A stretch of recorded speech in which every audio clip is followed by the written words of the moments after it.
راح أفرجيكم الأوتيلات الجديدة، راح أقيم معكم.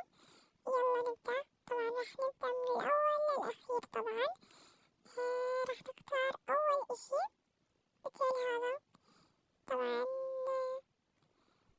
بس دخلته تفاجأت لونه مش حلو، يعني لأنه بني، مع إنه أنا بحب اللون البني بس أنا مش حلو أبدا. وهذاك الحمام وهنا إيش اسمه نسيت والله. طبعا راح أقيمه 9 من 10 لأنه مش حلو.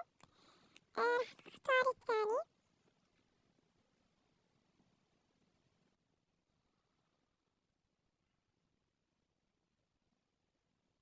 هنا بتجي لحظة إدراك.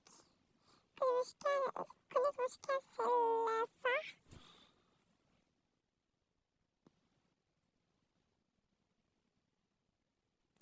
فهذا البيت الثاني من برا شكله مريح حلو. هنا 9 للعائلات الكبيرة. في بيت أختين.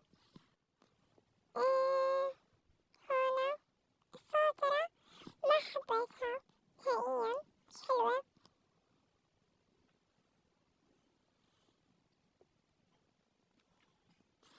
هنا الحمام.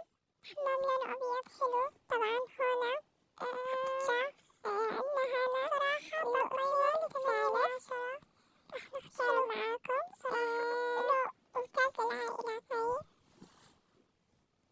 راح نختار معها الأوتيل الثاني. هنا نسيت أحكيكم. هنا زي المكتب اللي للعائلات الكبيرة، شيكات الأعمال. هناك صراحة بحب هذا الأوتيل